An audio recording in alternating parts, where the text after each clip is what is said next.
Nós estamos iniciando mais um Papo do Bem pela Rede Luz Espírita e hoje nós contamos com a presença da nossa amiga e irmã Viviane Leão. Ela é trabalhadora do ELUS, lá com o professor Rodrigues, e arquiteta, estudiosíssima da doutrina espírita. E eu quero agradecer, Viviane, a sua participação conosco. Certamente vai trazer muitos contributos para enaltecer o nosso programa. E hoje nós vamos falar sobre trabalho com Cristo, né? Os trabalhadores de Jesus, para Jesus. Esse trabalho que realmente tem um grande significado na nossa vida. Viviane. É um grande prazer e alegria estar aqui. E falar do trabalho com Cristo é algo que nos intimida inicialmente, porque quando a gente vê a grandeza do Mestre, a gente imagina e enxerga, né, a nossa pequenez, mas o Cristo também nos ensina, né? Ele dá a trilha de como trabalhar, que é viver em bom ânimo, em alegria, enxergando as possibilidades que a espiritualidade apresenta para a gente todo dia. Interessante, Viviane, que a gente pensa que fazer um trabalho com Jesus é uma coisa muito complicada. E quando a gente tem boa vontade, tem esse propósito, a gente simplifica, não simplifica? Ah, sem dúvida, porque quando Cristo enxerga a potência em nós, às vezes essa potência nos paralisa, mas Cristo nos impulsiona para a ação.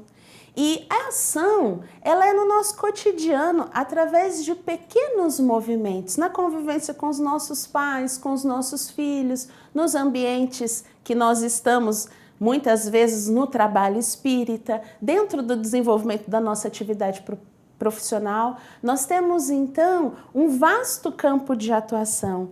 E imaginar o trabalho no bem, muitas vezes nós pensamos em grandes trabalhos, são as missões que nós carregamos, mas nós esquecemos que essas missões elas podem ser cuidar de um filho, acompanhar o desenvolvimento de um espírito imortal, acompanhar o desenvolvimento e muitas vezes o suporte aos nossos familiares diante das dificuldades que eles vêm enfrentando. E aí trabalhar no bem se torna leve, porque a gente faz isso todo dia, o tempo todo. É só uma questão de observar as ações que a gente vem desenvolvendo e aí a gente então consegue fazer ela com muito mais alegria. Lembrando que na pergunta 683 do Livro dos Espíritos, Kardec pergunta o quanto a gente tem que trabalhar. E o benfeitor vai dizer para ele que é no limite das forças, né? Físicas, psicológicas e espirituais.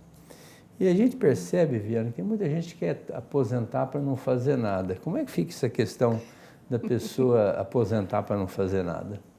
A gente olha sempre a questão da matéria, né? O imediatismo. E quando os espíritos dizem para a gente trabalhar no limite das forças, a gente enxerga o trabalho diário. E, na verdade, os próprios espíritos nos respondem que trabalhar é ser útil. Então, toda vez que nós estamos desenvolvendo ações ou tarefas que nos levam a uma utilidade, nós estamos no trabalho eficiente. Imagine a gente aposentar com determinada idade e parar de fazer tudo aquilo que é importante para a nossa vida. E ser útil, às vezes, pode ser estar ao lado de alguém. Então, não tem como aposentar. Nós vamos estar trabalhando até o fim da vida. Agora, o André Luiz tem uma postura de orientador, né? De orientador da nossa trajetória, porque ele do lado de lá viu as coisas com tanta clareza, sentindo a obrigação de nos esclarecer. Ele coloca que o aposentado deve dar 8 horas de trabalho por semana no bem. Então, aposentar do trabalho que foi desgastante durante uma vida, até que tem sentido, né? Mas depois, esse trabalho voluntário, onde a gente não tem mais esse dever, né?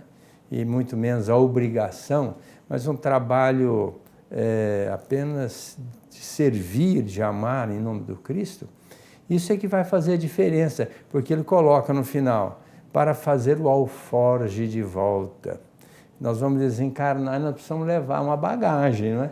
E o bem, o trabalho no bem, minimizando, sendo útil, minimizando a dificuldade do outro, é uma maneira da gente estar cumprindo a nossa tarefa, não é?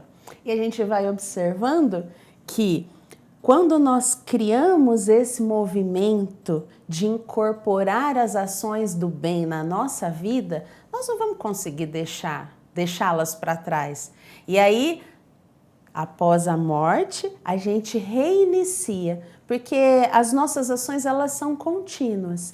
E quanto mais a gente se envolver nas ações aqui, mais nós vamos estar granjeando amigos espirituais que vão nos conduzir, inclusive, para outras tarefas. Então, o trabalho ele é ininterrupto. E eu gosto de lembrar também, no nosso lar, quando André Luiz relata para a gente a importância de nós trabalharmos com as crianças.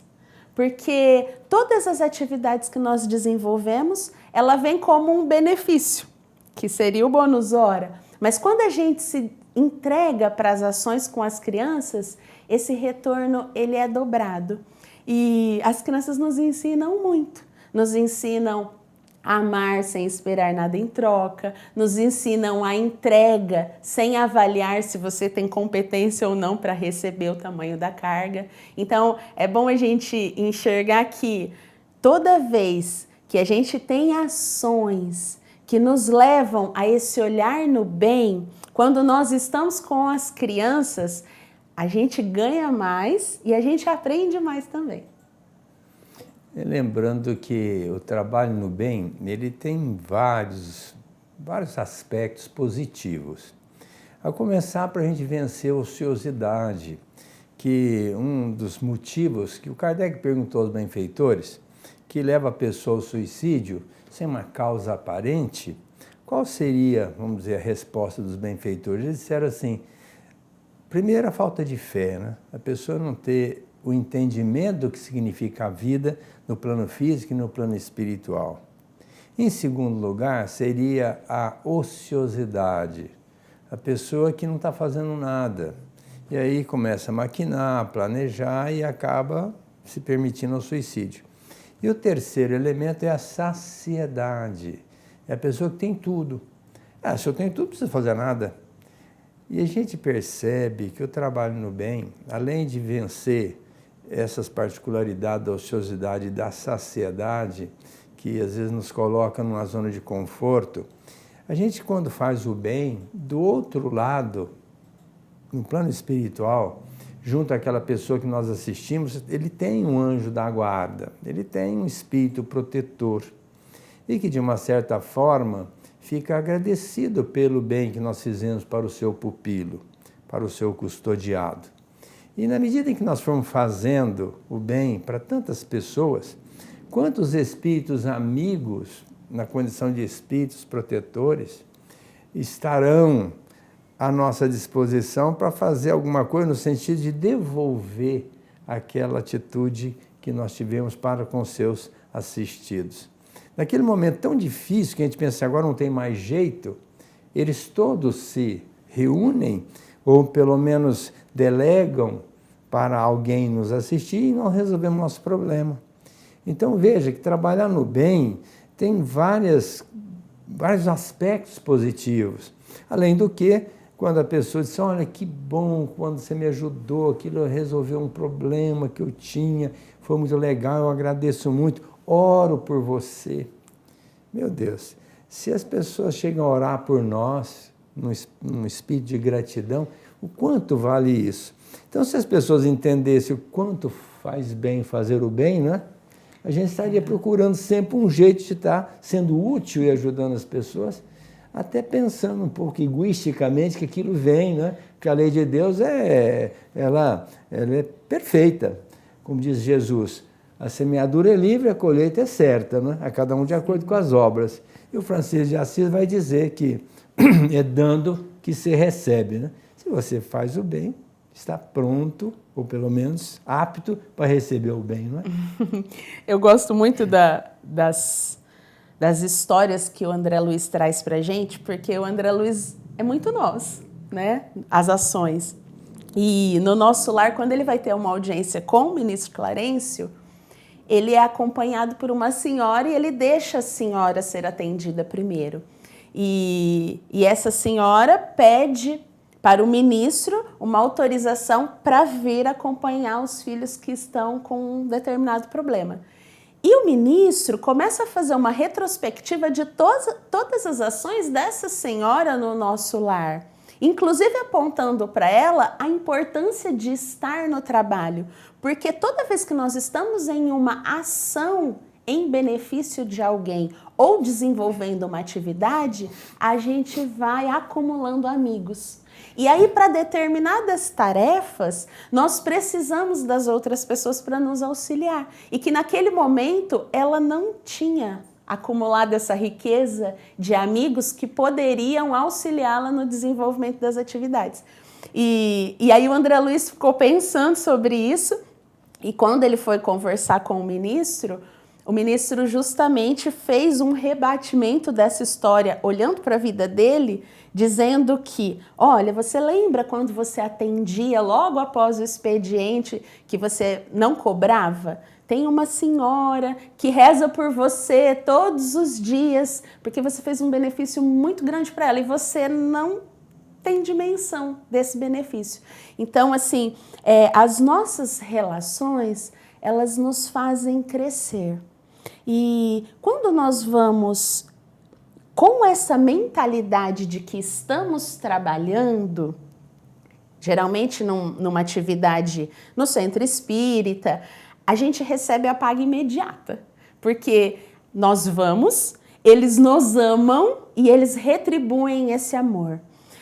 O bacana é saber que ao longo da nossa vida nós vamos encontrando com pessoas e entregando muito de nós ou pouco, recebendo muito das pessoas ou pouco, mas que isso não é mensurado, que possivelmente no plano espiritual nós vamos saber de muitas pessoas que nos amam e que oram por nós e que nos beneficiam e que a gente não tem nem ideia. Então, esse olhar do trabalho linkado a ser útil, porque a gente só consegue trabalhar efetivamente quando nós somos úteis, senão a gente só desenvolve tarefas mecanicamente, e isso os robôs hoje fazem muito bem. Mas essa troca de amor, de afeto, de sentimentos que nos tornam grandes e fortalecidos, isso a gente só vai ter quando a gente tiver essa consciência de que existir é estar em utilidade. E ser útil, olhando para Jesus, nos leva diretamente para a ação. Porque Jesus não é só potência, Jesus é ação. Então, quando a gente encarar a nossa vida com esse olhar de que estamos prontos para a interação com as pessoas, todo mundo ganha. Que lindo. Olha, vocês já estão percebendo o quanto é importante a gente ter essa visão de trabalhar no bem, de ser útil, de estar revivendo a proposta de Jesus.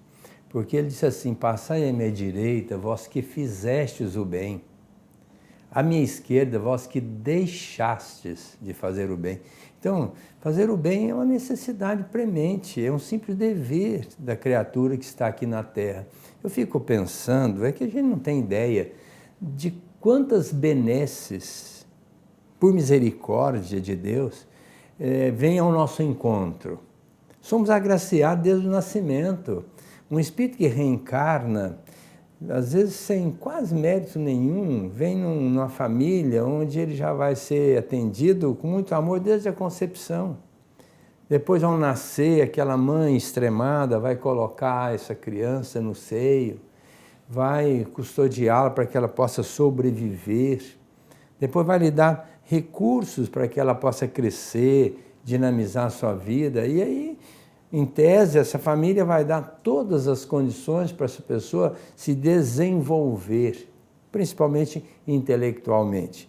Se essa criança é conduzida para um lar religioso, qual seja, para que ela entenda da importância de Jesus e Deus para nós, essa criança vai alargar seu horizonte, percebendo muitos valores que a mídia e que às vezes outras situações passam para nós, enaltecendo a materialidade, essa criança começa a ver a vida num ângulo muito feliz, que é do espírito imortal, da importância de se fazer o bem.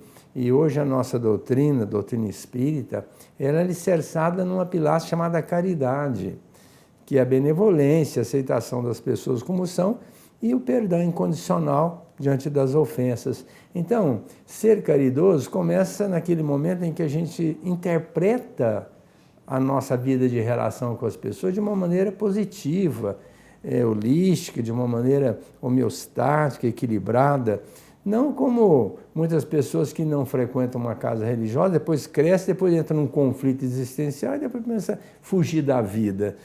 Então, eu entendo que nós precisamos estar nessa gratidão ao Pai, fazer alguma coisa. Não dá para a gente passar pela vida só aurindo os benefícios. É importante que a gente faça alguma coisa pelas pessoas, demonstrando a nossa gratidão pelo feito, né? Pelo tudo aquilo que nós recebemos a nosso favor, pelo menos devolver um pouquinho em relação aos nossos companheiros. Segundo Jesus, quem cumpre o seu dever é inútil a Deus. Porque quando nós cumprimos o nosso dever, nós somos úteis a nós. É um programa que nós fizemos no plano espiritual.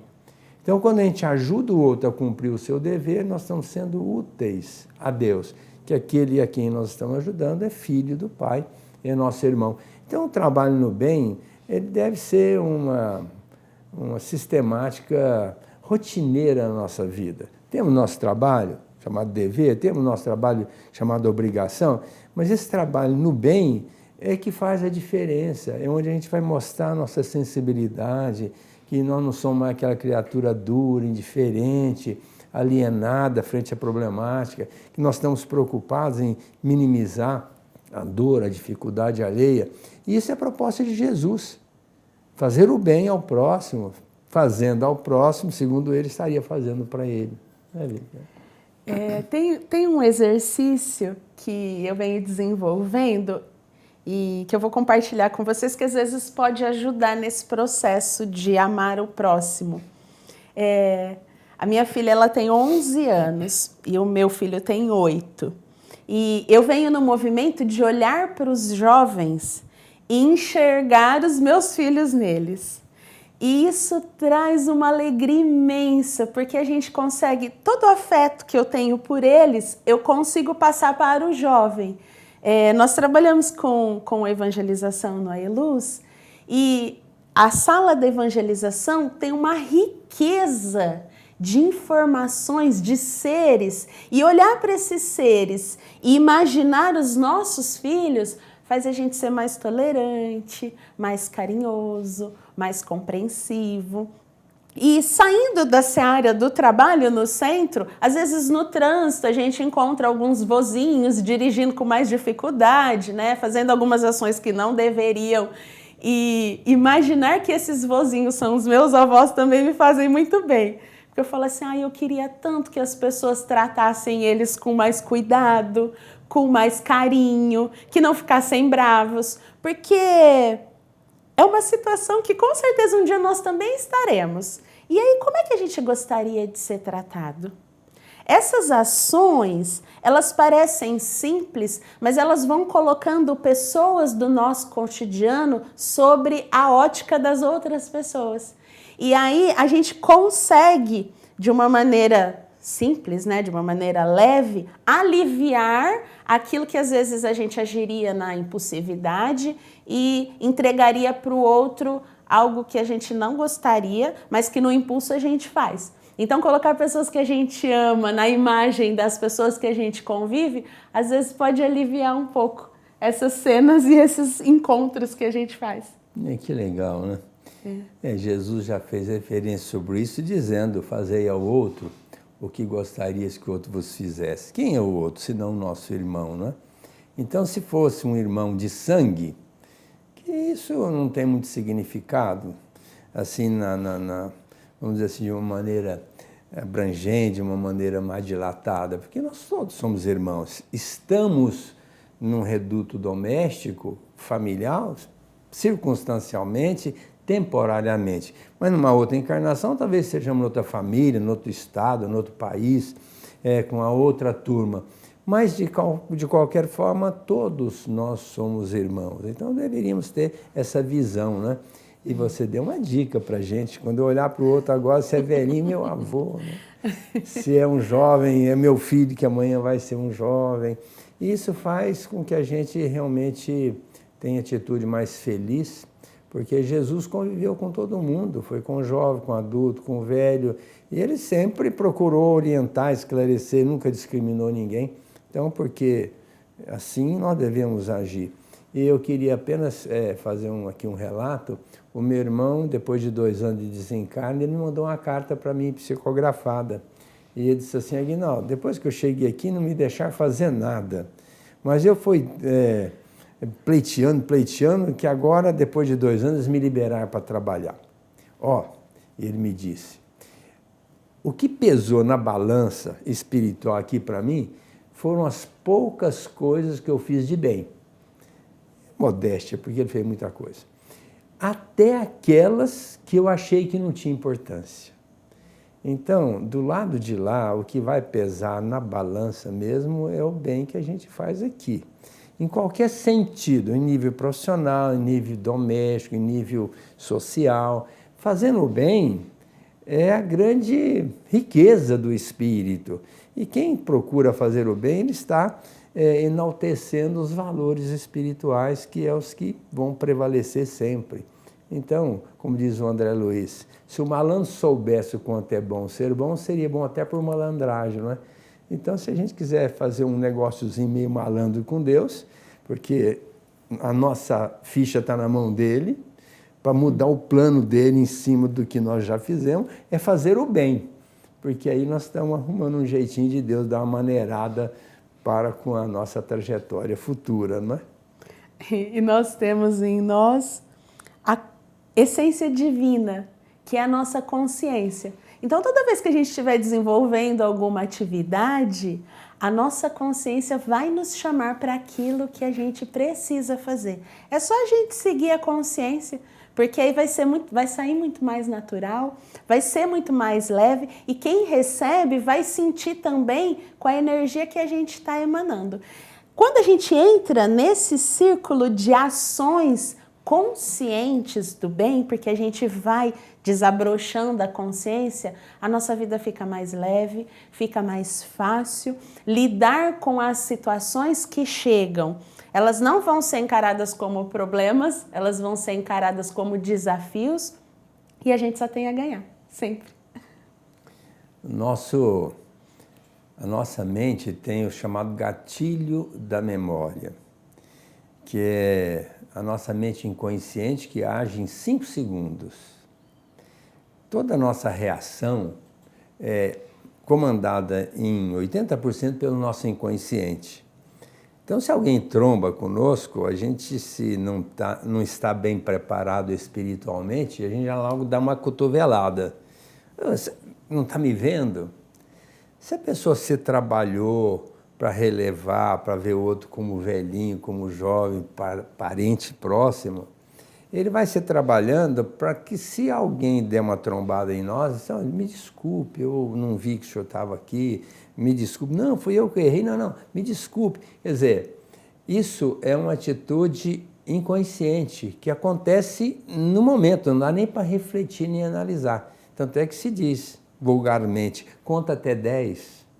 Porque quando a gente conta até 10, a gente não deixa o gatilho da memória prevalecer. E aí nós vamos contemporizar muitas situações complicadíssimas, as quais nós nos permitiríamos, pelo inconsciente arquivado, voltado para a revelia, para, vamos dizer assim, a vingança, a cólera, e a pessoa faz com que aquilo prevaleça em 5 segundos, depois vai ter as consequências. Então é muito importante que a gente vai se trabalhando. Tem um livro que eu li, achei muito interessante. O que você faria se, naquele momento, você pensasse o que Jesus faria no seu lugar? Então, a gente vai começando a perceber que a gente tem que trabalhar isso antes, não é deixar para a hora, porque às vezes na hora a gente não está muito preparado. e vem ali uma atitude que depois a gente até fica decepcionado conosco mesmo. Então, pensar assim, o que Jesus faria? E a gente começar a se trabalhar para que nesses 10 segundos, vencendo os 5 do gatilho da memória, a gente possa pensar o que Jesus faria. E em se tratando do Cristo, modelo e guia da humanidade, certamente nós não vamos errar de jeito nenhum se a gente fizer uma reflexão ligeira diante daquele momento inusitado. Tem uma situação do espírito Neio Lúcio que ele diz assim que nós nunca conseguiremos mensurar o que o Evangelho diariamente na nossa vida pode nos proporcionar ao longo de 20 anos. Então, trazer a palavra de Deus para dentro do nosso coração todo dia é um caminho para nos conduzir aos exercícios do Cristo. Ao longo de uma semana, o que o Evangelho, o que os ensinos de Jesus podem nos causar? A gente não mensura, mas as pessoas que convivem com a gente, com certeza, vão conseguir dizer muito de nós através daquilo que a gente exemplificar. Eu tenho um amigo do coração, um navarro, que outro dia veio aqui numa reunião e disse assim, que a gente, me parece que ele citou o Eurípides Barçanufo, depois eu não vou colocar isso como uma verdade, algum mentor que colocou isso aí, eu acho que foi o Eurípides Barçanufo, que a gente deve evangelizar as pessoas, se preciso usar a palavra, não é? Ou seja, a gente vai evangelizar as pessoas com as nossas atitudes, com os nossos comportamentos, porque não adianta falar uma coisa e fazer outra. É mais ou menos o que acontece quase sempre. A gente fala, depois na hora não faz, aí é diferente. Agora, se você faz, a pessoa vai vendo, né? Olha, ele fez, ele teve essa atitude. A pessoa vai comprando aquilo, vai absorvendo e vai mudando. Agora, se precisa, usar a palavra, porque às vezes também vale a pena a gente conversar com as pessoas, mostrando essa proposta do Cristo, né? Porque fora dele não tem solução, eu sou o caminho, ninguém vai ao Pai a não ser por mim. Então nós temos que colocar Jesus na nossa vida, é uma questão de tempo, e é trabalhando com Ele, porque Jesus não parou, hora nenhuma, andava centenas e centenas aí de quilômetros, trabalhando, mostrando, tentando dinamizar a mudança, a transformação das pessoas. Então, eu acho que nós primeiro precisamos nos transformar e depois tornar o Evangelho vivo, para que as pessoas possam se espelhar e mudar também, principalmente dentro de casa, né? Porque dentro de casa é que começa a sistemática verdadeira, né? É ali que nós vamos mostrar quem nós somos. Bom, Viviane, eu gostaria muito de continuar conversando com você, longamente, né? Porque você é um doce. Mas o tempo nos cobra. Eu quero agradecer muito a sua participação efusiva, que é vivenciada, né? Que isso é muito importante. Desejar, vamos dizer assim, muita paz a todos, convidá-los para, na semana que vem, estarem aqui conosco, no novo Papo do Bem, pela Rede Luz Espírita. Gratidão.